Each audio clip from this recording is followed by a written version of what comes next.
We've got a great big movie star on the show tonight. Frankly, I think he could do better than being here, but he's here. I'm like, what are you doing here? Anyway, he's in a new movie, Body of Lies, which is in theaters now. Take a look at this. Holy crap. Please welcome Russell Crowe, everybody. Russell Crowe.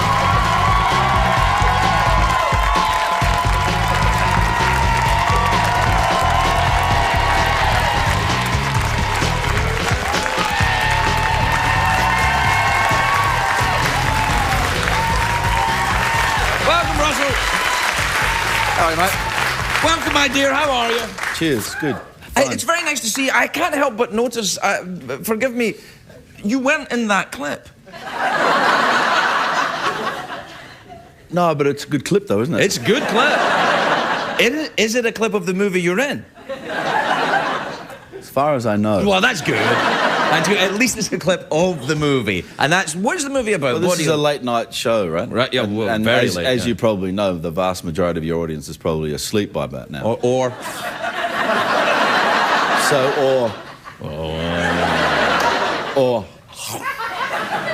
yeah. Raisin bran. You want something snappy.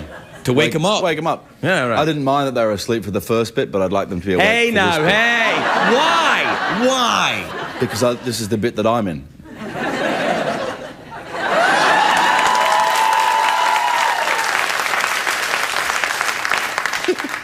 It's very nice to see you. It's wonderful to see you. And that Leif Erikson... It's Leif Erikson Day, yeah. Congratulations. Look. Yeah, you got the hair. Yeah. Yeah, you look a bit... Let's do it. Are you playing a Viking? Let's publicly claim the story rights now, right, and let's just get the movie underway. Well, yeah, because they'll really want me. I think you'll be okay on your own with this whole getting the movie made thing. I don't think... who will we get to play Leif's kind of wacky Scottish sidekick? Who will we get to play the gay Viking that runs after Leif going, can I get that for you, Leif? You know, I don't think it's going to work like that. You know, we've got two touchstones in our life in common. Yeah, what's that then? I played Johnny in the original Bad Boy Johnny and the Prophets of Doom. I did that musical with Daniel Abineri's thing. I didn't know you did that. I did the very first one in Melbourne, which raised the money to put on the very first production. But he shafted me after the production, right? Yeah. And it was so funny. I got that news. He is a bit of a rascal, I got that news the same day I auditioned for the first movie that I ever got. And the character that I played in that movie was Johnny, in the movie called The Crossing, where I met my wife. But it was just a weird moment for me in my life, because for 3 years I'd been Johnny in that musical in one form or another, because I'd developed it with him or whatever. Then as soon as it was looking like it was going ahead, I got... He shafted you? Yeah, you know. But on the same day, I picked up another job and the character was called Johnny, so I was kind of like, well... Kermit, actually. Sorry, what did you say? I think I missed that. Yes, a whole lot of Kermit. Yeah. Well, that's fantastic, because I did it in London. They were trying to do it in the West End. I didn't play Johnny. We didn't get any bomb threats, though. You got a lot of bomb threats. Yeah. No, we were on for 10 days. And you would have been the guy they were after, being fired on the plane. I played the part of the perverted satanic priest. Yes. Yeah. Which is a role I always coveted. It was a great role. It was a great role. Probably the second best lead role in a musical since Frankenfurter. I did Rocky Horror Show as well. Did you do that? I did 415 performances of the Rocky Horror Show. I must have done about the same. I did 8 shows a week for about... I did it in the West End of London. I played Brad Majors, the All-American Kid. Here? Yeah. Forget it. You played Brad? I played Brad, yeah. I was the American. I was like, I mean, that's all I could do. So you didn't do it as a Scotsman? No. Because that would have been good. Actually, I did do it as a Scotsman. Because you don't wear things under your kilt, and so that would have sold a few more tickets. Or a few less tickets. I did it as I didn't mean to play him as a Scotsman, but I ended up playing him as a Scotsman who lived in America. Right. Accents weren't your forte at that that's not really stage. My thing. No. Right. Who did you play in Rocky Horror? I played Eddie and Dr. Scott. That's a good role. For 400 shows, and then I played Frankenfurter for the last 15. Oh, nice. Did you wear the stockings and the... I made so many mistakes in those 15 shows. Yeah. There was an opportunity for me to either continue on as Frankenfurter, or I had this sort of what I considered at the time a real job opportunity to do Blood Brothers, right? And because there's no fourth wall in Rocky Horror, you know, and you can just talk directly to the audience, I just sort of went out and and did that, you know, and just fell into it. Fell into like a pile of poo so many times. You know, like one night I went out there and somebody was calling something out from the audience, so I said, "You'd never make a transvestite, darling. There wouldn't be enough lipstick to go around your mouth." Whoa. Cut to later on in the bar, you know, tap, tap, tap on the shoulder. Big ass tranny going, "That was me you were talking to." And you know what? I was that transvestite. Yeah. No, I like. Did you learn to dance around in the heels? Yes, had to do all that. When I was doing I practiced walking around the house in the high heels. You did? I still do. So it's a hard habit to break. It is. Once you get started, it's like crack for your feet. Once you can do it well, you know. Yeah. Cool. And the other one is that when the Drew Carey show started up. Yeah. I knew Bruce. Bruce Helford. Yeah. So that's just kind of amazing that, considering those touchstones, that we haven't actually met before. Now, I don't know if we haven't actually met, because I was drunk for a long time, and I'm guessing. And a lot of that time was in Australia, actually. Was it? Yeah, I was drunk in the Club Kakadu up there in Sydney. And then Club Kakadu in Sydney? Club Kakadu, yeah. You never heard of the Club? No. And then there was... Club Kakadu is up actually in the Kakadu National Park, which is in the Northern Territory. No, that's a different Kakadu. That's a whole other bag of Kakadu. You're not Kakadu the place, you're Kakadu the feeling. I'm feeling kind of Kakadu. Yeah, that. Right. What age were you when you gave up drinking, though? Oh, 29. 29? Yeah. See, I just don't think you gave it a good enough go. I reckon if you give up drinking before you're 30, you didn't try. You know? And especially if you give up drinking before you're successful, it's kind of cheating. Right? Yeah, I agree. Yes, now you're going up against a whole lot of drunk people, and no wonder you're getting ahead, because they're all pissed. I'm not getting ahead. You're getting ahead, and you're drunk. I'm not getting ahead. I think this is a pretty good thing. The whole thing has come clear to me. Now I know why you're an American citizen, because they will not let you back into Scotland because you don't drink anymore. Well, that's not true. No. There are over 14 people who don't drink in that country now. It's spreading like wildfire. Right. I heard of an Australian who didn't drink. I know. I know. Psych. Yeah. Can you imagine? No, it must happen, I'm sure. So you just sort of like got sick of waking up in other people's houses or something? Yeah, houses would have been a step up. Yeah. Dumpsters is really. I was very wild with it. I mean, I know I gave up before I was 30, but it was only 3 months before my 30th birthday, and I was, ready. Mm-hmm. Yeah. Well, I've given up drinking quite a few things, but not altogether. There's just some things I just don't drink anymore because I realise that me and that particular product don't see eye to eye at a certain time in the morning. Are we talking about tequila? No, tequila and I are good friends. Vodka and I can get on pretty well.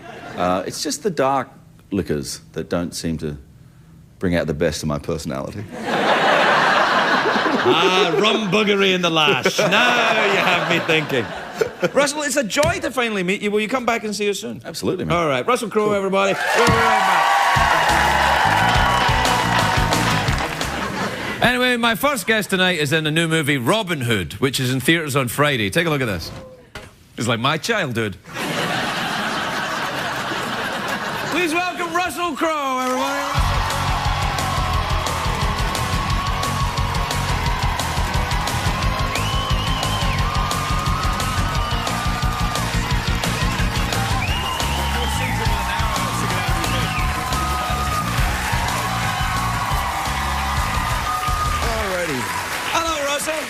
Evening, Craig. How are you, my dear? Very, very good. Good. You look well. You look very movie starish. You got your black on. You got your exciting socks. Yes. I like that everything's all black, and then there's just that little bit of colour on the socks that say, "I cannot be tamed." Indeed. I, in fact, can be tamed. Right. It's black. The film looks good. But it's probably your underwear that you've got a little colour in. I go nuts for my underwear. You want to see? I've got a little blue on tonight. Look at this. Look at that. So that means at some point in time you'll be running around pantless. Oh, here's open. With the shirt. So obviously that's why you match them up. Right, or is yeah, it just so you inside, you know that you're colour coordinated? Oh, I like to know that everything's fabulous underneath. How have you? Everything fabulous underneath with you? Your basic black, yeah. Oh, really? Black all the way. All the way, baby. Dangerous. Right through. You shouldn't go black, though, because it makes everything look smaller. I need to do that, otherwise people scream and run away. Oh, touche. Thank you. All right, welcome, Russell. I forgot it was you. The film looks good. Yeah, it's been great going around talking to people about it. It's really fun when you can talk about something and people assume they know what it's going to be. Right. And then when they see the film, they go, that was nothing like I was expecting. Well, they expect it to be guys in tights and then you shoot in the apple and shoot the arrow inside the other arrow.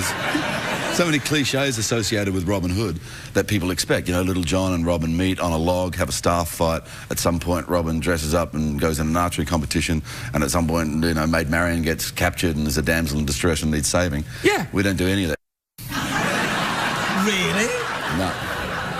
Not at all. Are you sure this is a Robin Hood film, then? What happens, then? Is Little John in it? Little John is in it, and he's Scottish. Is he? Who plays him? A guy called Kevin Durand, who's from Thunder Bay in Ontario in Canada. That's nearly Scotland, I guess. He's a man of the north. Yeah, all right. Yeah, no, I've been to Thunder Bay. It's quite Scottish up there. A lot of people drunk and the weather's bad. He's a really good chap and he's a great actor and he did the accent very, very well. Yeah. And what about your accent? Do you do the English accent in the film? I do a northern English accent. Really? What, Newcastle or something like that? No, not as far up as that. It's kind of a hybrid-y Yorkshire, Barnsdale, Nottingham kind of thing. All right, well, a bit like that, sort of talk like that a little bit. A little bit like that. Yeah, yeah. Yeah, but better. Yeah, well, I mean, you're Russell Crowe and I've got this crap going on. I understand. Cool. But that's good. So what's the movie then is historically accurate then? Well, I mean, as accurate as you can be, really, because there's so many different assumptions about Robin Hood. The story may, in fact, go all the way back to 870 AD. You know, so we recalibrated the story based on the simple fact that, you know, most Robin Hoods finish with King Richard riding at the end of the yeah, Sean Connery comes back at the end and goes, "This is awesome," and then that's it. Yeah. But when you look at it, you realise that King Richard went on crusade. By the way, King Richard, the great English hero, was a Frenchman. Didn't speak English. And, he did?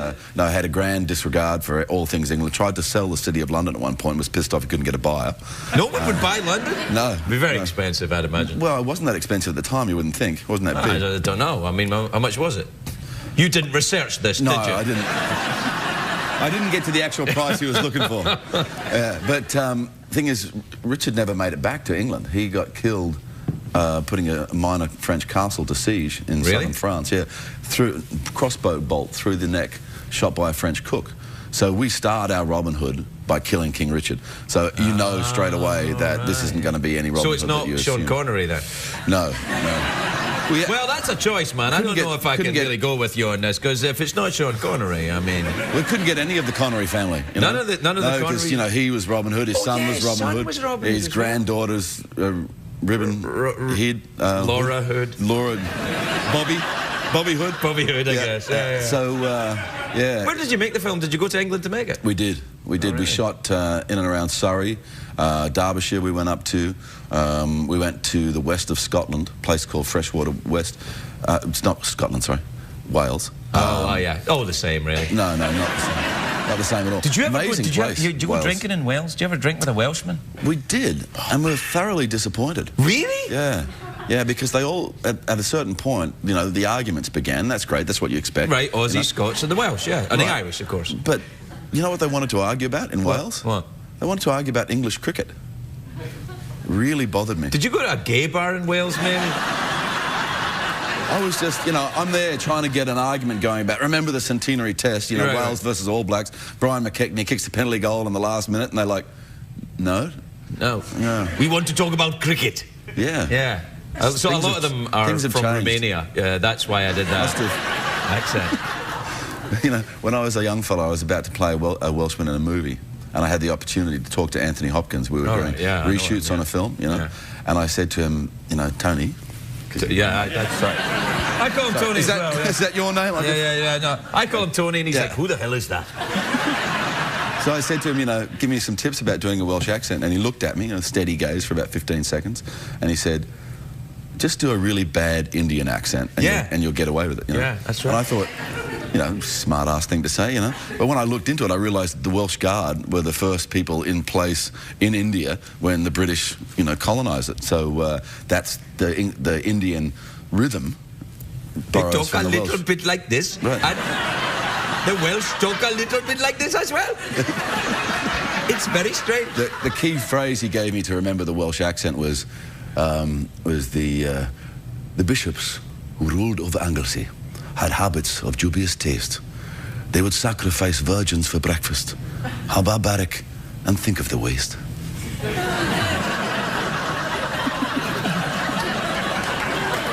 Hey, whoa.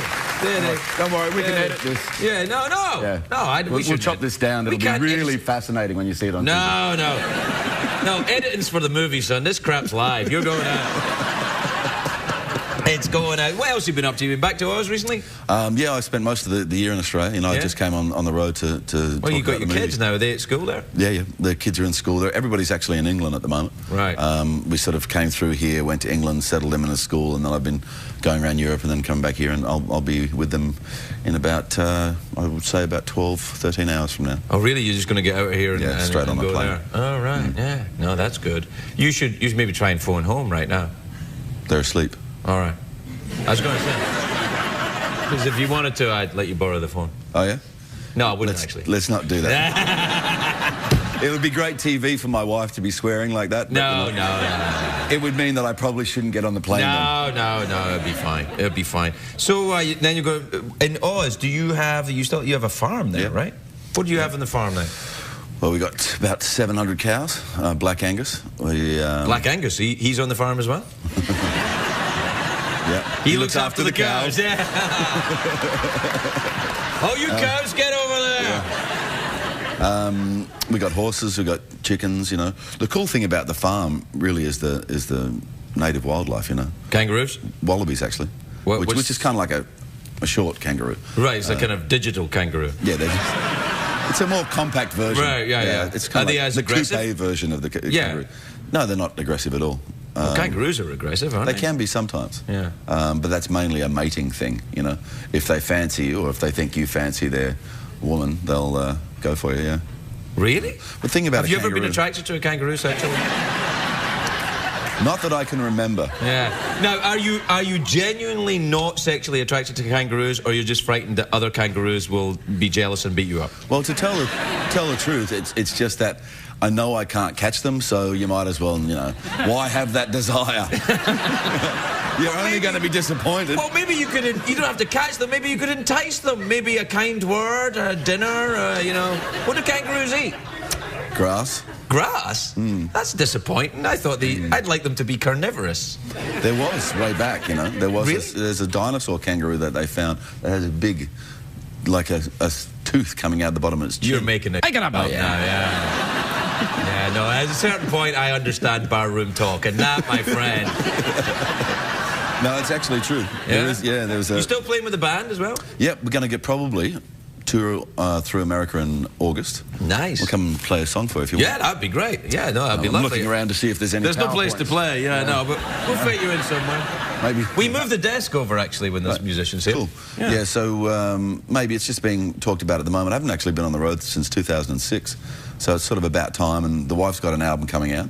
So we tour family style? Yeah, we'll do Partridge Family, I think, you know. Really? Yeah, and take the kids with us, and, you know. Oh, that'd be nice. Yeah, it'd be good. Just a little 3-week sort of thing, not too long. What age are the kids? Charlie's 6 and Tennyson's 3.5. Oh, yeah, you can still do it then. It's when they're like 14, they'll be like, oh, come on, Dad.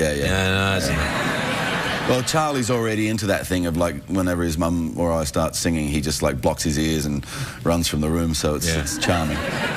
Absolutely charming. Is he into music? And good for your confidence, too. No. I mean, they're that's the thing. He loves music. Does he really? Just not when we're doing it. Oh, right, just saying. Yeah. Well, you mustn't worry about that. They're just... Kids will tell you the truth, that's all. Yeah. That's probably what I'm worried about. No, you'll be all right. It'll be fun. It'll be good. Will you come back and do it then? Will you come back? Yeah, we'll come out and sing a song if you want. That'd be good. That'd be nice. Cool. And we'll try and get you one of them slow kangaroos. The cool thing about the farm, actually, is my dad has, over time, been sort of creating a relationship with the local bird life, you know. And he's managed to make friends with about 7 kookaburras. A kookaburra is basically a gigantic kingfisher with a really big bill. I know a song about the kookaburra. Yeah, sitting in the old gum tree? Yeah, Merry, Merry King of the Bushes, he. There you go. Laugh, kookaburra, gay your life must be. And the people who own the publishing of that song just recently took Men at Work to court over that song Down Under, because the flute solo... That's right. ...is the melody from... Yeah. Ooh, Russell, you're a font of information. Oh, Anyway, so my dad and the kookaburras... So the kookaburras actually act as a sort of a police force for the other native birds. Really? And yeah, so the introduced birds, who normally sort of shoo the native birds off, don't like mucking around with the kookaburras because they're very aggressive and they have those big bills, and, you know. So we have ended up, over time, becoming this sanctuary for a lot of native wild bird life. So we've got king parrots and rosellas and sulphur-crested cockatoos, Major Mitchell cockatoos, I like a cockatoo, as you know.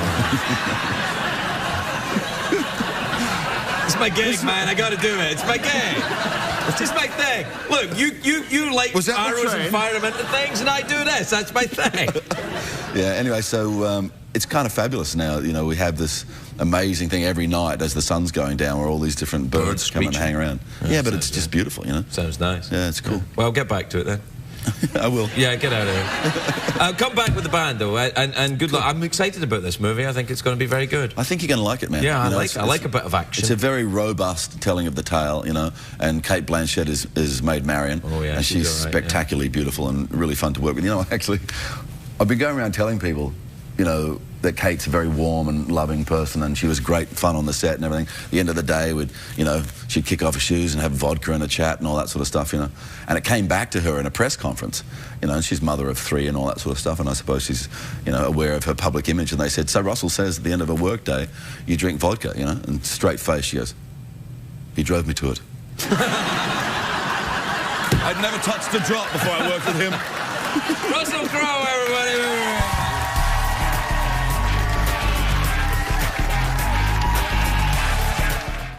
My first guest tonight is a huge movie star. He's in a movie called The Next 3 Days, which is in theatres on Friday. Take a look at this.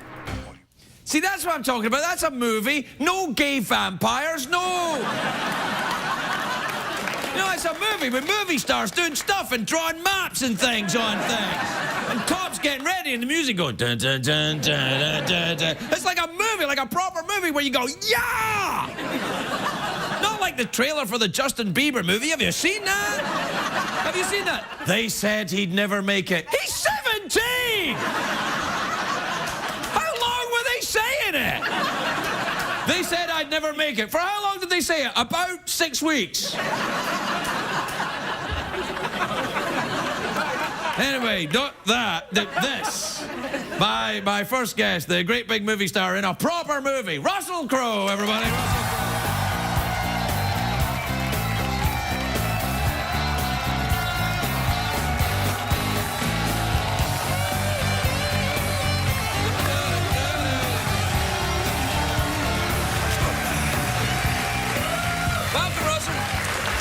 Good evening, Craig. How are you? I'm good.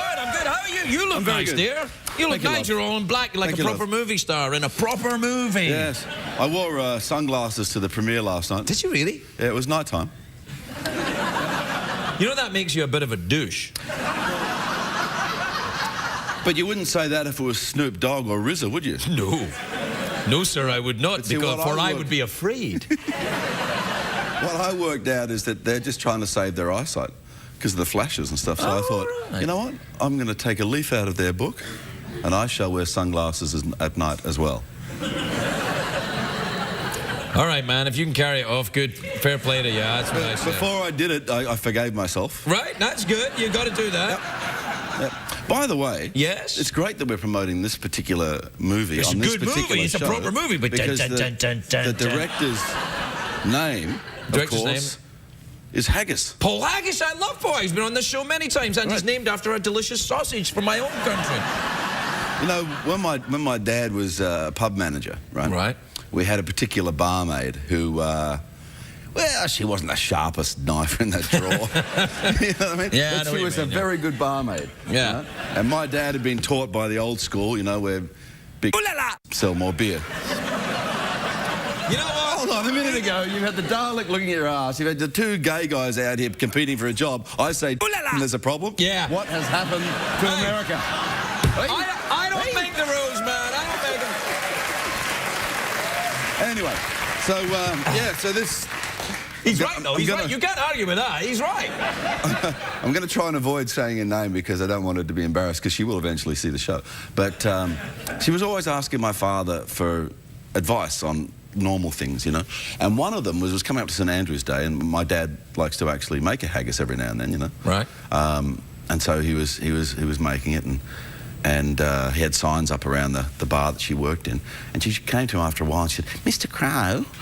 Crowe, can you tell me what is a haggis? Because everybody's asking me and I just don't know. No, wow, yeah. So my dad... Can you do the pusher, you know... Give me an idea. Give me an idea. I'm sure I'm doing enough. No. Look, Mr. Crowe. You're saying I'm not big enough for you? No, I'm just saying you could throw yourself into the part a little more, that's all. You haven't got to the rest of the story. Oh, right then, yeah, okay. Yeah, anyway, so my dad is a leg puller of the highest order, you know, and the opportunity, you know, it was a split-second thing, you know, could you please tell me what haggis? And he goes, I nearly said a name. He said, a haggis is an 8-legged spider that lives on the rocky coast of Scotland. Right. And once a year, the Scottish natives will go down to the rocky shoreline with some very strong pepper. They sprinkle the pepper on the rocks. Right. And when this large 8-legged hairy spider... Most spiders have got 8 legs, Russ. She didn't know that. Right, okay. She's asking about haggis. Yeah, I understand. On St Andrew's Day, that was just a little extra detail to no, it's good. help her along. No, I like your dad for this. The spiders will come out intrigued as to what the odour is, and smell the pepper, immediately sneeze, of course. Yes. Knock themselves out on the rocks, and the natives of Scotland will come along and pick them up, take them home and cook them, and which is what I'm doing now. So go and tell everybody that, which she did for the whole day. Does she know now that that's actually a little bit of a fabrication, that haggis is... Well, that was probably about 1976 he did that gag, so you'd hope that she'd picked up on it. I don't know. We used to tell all sorts of stories about haggis because no one really wants to know the awful truth. It's kind of like the awful truth. The awful truth, exactly so. It's so funny and it doesn't even realise it. It's amazing. No wonder you have this job. Oh, I didn't know you were going to be talking like this, Russell. You know, if you want, we can talk like this for the entire interview. I'm fine. Considering I wore sunglasses at night last night, I can do anything. Let me ask you, will you be going to the royal wedding? I hope so. Me too. I hope so. Hey. Now, is the Queen still the Queen of Australia? Did you guys have a vote about it? Is she still the Queen of Australia? Or yes, she's the head of state. Yeah. Right. Yeah. So she can come over there and drink free any pub in the country. No. Yep. Oh yes. Yeah, that's it. I would probably say you wouldn't find a single hotel owner in Australia that would charge Elizabeth if she came in the door asking for a sherry. That must be a nice feeling to know that there's an entire country where you can drink for free. That must be like being Russell Crowe in many ways.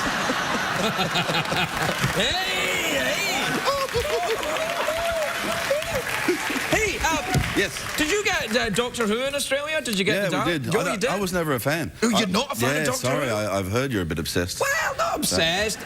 Yeah, a little bit obsessed. You know, for me, there was never enough naked women in Doctor Who. Well, it's not that kind of thing. I mean, you can't say, oh, I don't really like, sandwiches. There's no naked women in them.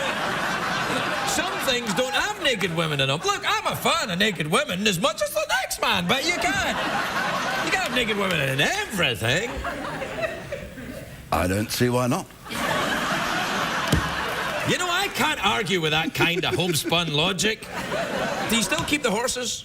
Yeah. Oh, I've said hello to the boys. Oh, have you? Yeah. Say hello to the vacation.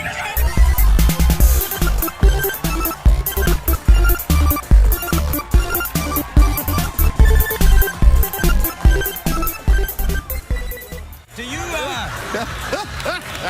you still keep the horses? I said I wasn't going to do that, but I thought, why not? Well, no, you got to do it. You got to do it. I talked to them, particularly the back end, and I admired his obvious connection with the horse. How, as a performer. Oh yeah. And the front end is what he's connected to. His inner horse. Oh yeah. No, yes. he's very, very good. He wears sunglasses at night. He's that good.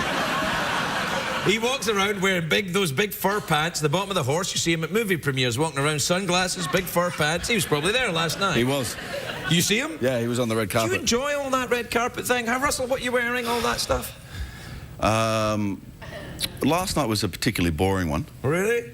Some of them are. Yeah. We did one in New York a week and a half ago, which was really exciting. Well, New York's good because there's stores along the way. You can stop, go get a bit of pizza or something like that. LA is just carpet.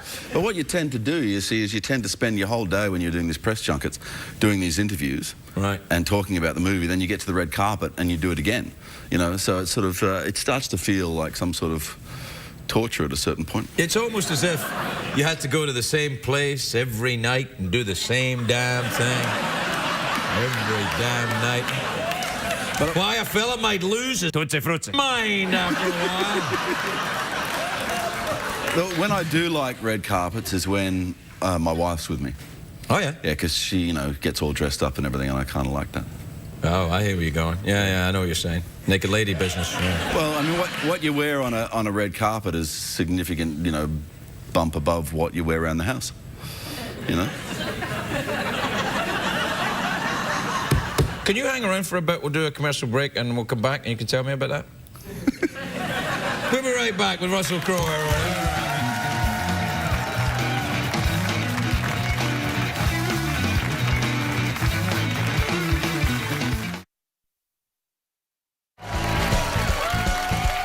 That's what we did. And we're back, though. Welcome back, everybody. I'm here with Russell Crowe. We don't normally talk to each other unless the cameras are on. And I realised... Except that time you called me. I'm wearing my red carpet outfit. And what clan are you from, son? I said. I was like, why are you doing a Pakistani accent? I said. It's a very difficult accent for actors. What's actually, is it? Yeah, I think so, yeah. Yeah, Billy Boyd used to teach me the thing that you should say to a fellow, to a Scotsman, because my family's Scottish. Yeah. From the town of Weems. Weems? Yeah. Weems Bay? Why, it's heaven on earth, sir. Is it? Weems Bay, it's Shangri-La, Las Vegas, and Beverly Hills rolled into somewhere nearby. Good to hear. Good to hear. Yeah, so he said the thing that you should say is Lang may your lumreek. Oh, yes, that's a very nice thing to say. Lang may your lumreek. It means long may your chimney smoke. That's the literal translation. What it really means is enjoy your penis. It does.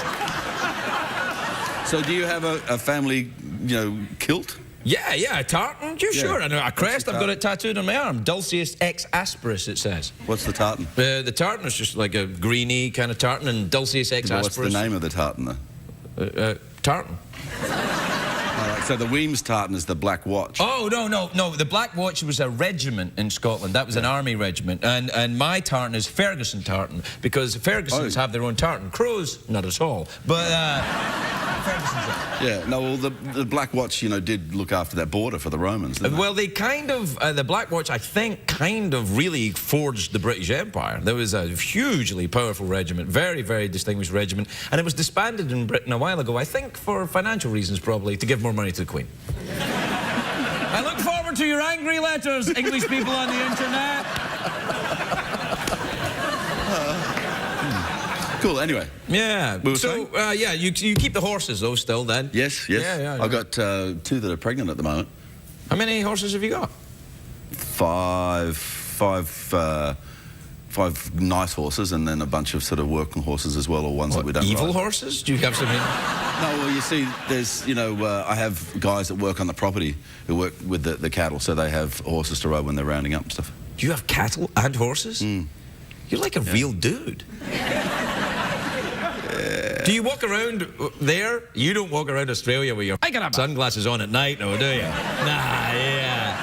Never. No, you would never do that there. Wouldn't even do it. You see Russell wearing his sunglasses at night? What a winker! Yeah. What the hell is that? What a tosser! Yeah, anyway. Yeah, so I've got the two are in foal at the moment. One of them probably give birth in the next week or something. Well, that's adorable. Will you be Fantastic. there? Yeah. I don't think I'll be there actually this time around, but it's fantastic watching the horses grow up. We never talked about the movie. The movie, that's what we have to talk about, the movie. The movie, you know when you were drawing the map, dun, dun, dun, dun, dun, dun, dun, and Liam Neeson's going, Dad, you've got to get yourself out of there before they... The food is made of poison! What? I can't hear you, Alex! Don't give away any more of the plot. Yeah, it starts on Friday. Yeah. That's all you need to know. There you go, then. Are you going to go? Do you ever go to the movie theatre when you're in the movie and just, like, kind of sneak in? No. Oh, actually, no. I did once. Yeah? Yeah, the DGA Theatre were having a screening of Cinderella Man. And Directors Guild of America, for those of you not in show business like me. And I was doing a Q&A there afterwards, so I just really wanted to feel how the audience were responding to it. So I went down the side of the building and crept in the fire exit, and so I could look. I couldn't see the screen, but I could see the audience's faces. Right. And it was right in the final championship bout. And it was crazy. It was great. You enjoyed it? People were just covering their eyes and freaking out. And one woman was just crying her eyes out. It was fantastic. I mean, that's not watching the movie. That's watching the audience. Yeah. Yeah. So it's kind of like what you said, but different. But different, yeah. So what you're saying is yes, but no. I'm saying no, but... Okay, that's good. There was a variation on the theme. Do you know that I heard a story about Anthony Hopkins that went to a screening. He went to, in Britain, in the movie theatre, he went to a screening, just a regular, like, afternoon screening of Silence of the Lambs. Right. When that was out. And when it was finished, he leaned over, because a woman sitting in front of him, and he leaned over and went, "Did you enjoy that?" Isn't that great? That's very cool. Yeah. I mean, but that's a lot of sitting around watching your own movie for one joke, isn't it? Yeah. So what's next after that? What are you going down? You go back to Oz now? Are you still talking around all about the movie for the next couple of weeks or what? Well, I had a longer schedule, but it looks like I'm going to get to go home now, which is good. Oh, really? Yeah, go back and see the kids. And what age are your kids now then? Charlie is 6 and Tennyson is 4. So is Charlie riding horses yet now? They've both been on horses. Yeah. But Charlie's sort of, he's decided he's, you know, a little bit wary of them now, but he wasn't when he was younger, but now he is. But did you grow up around horses? Was that because your dad was talking to barmaids with big chests? You can't. And before that, he used to do mufflers for cars, for motor vehicles, and like you, I thought of that too. Do you do mufflers, Russell? And when you do you wear your sunglasses? Let me put it this way, I think mufflers are very important. Yeah, they are. Let me tell you, mufflers are extremely important because without them there's a lot of noise. In your pants, yeah. So, yeah, back to the horses thing. My parents were location caterers and they were driving through the western suburbs, it was in the outer reaches where the Blue Mountains are, once when I was about 9 or 10, and they found a place called Teen Ranch. Teen Ranch? Yeah, which was a Christian youth camp for kids. For kids. And at that stage, which is the early 70s, it costs, or mid-70s, cost about $7 a week to send your kid away for a whole week. Nice. And they were like, bargain. Oh, yeah, absolutely. So they would pack me and my brother off to this place, Teen Ranch, and we would ride horses and sing songs for Jesus. Do you still sing songs for Jesus, Russell? On the occasion. Glad to hear it. Yeah. I'll whip out a hymn.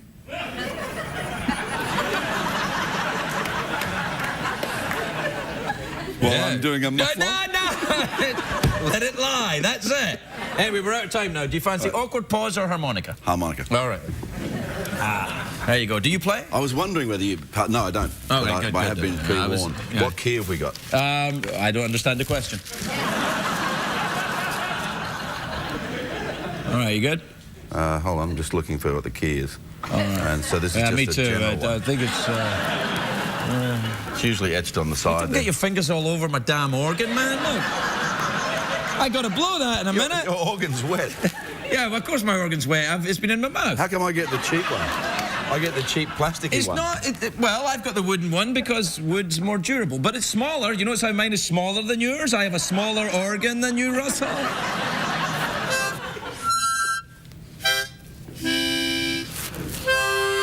What was the Matilda then? Go on then. All right then.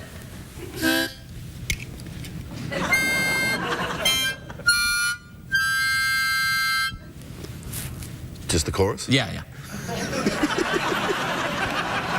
Now remember, you haven't paid for this. So when it's disappointing, you've really got nothing to complain about. It's like he knows the show. Ready? Come on. 1, 2, 3, 4.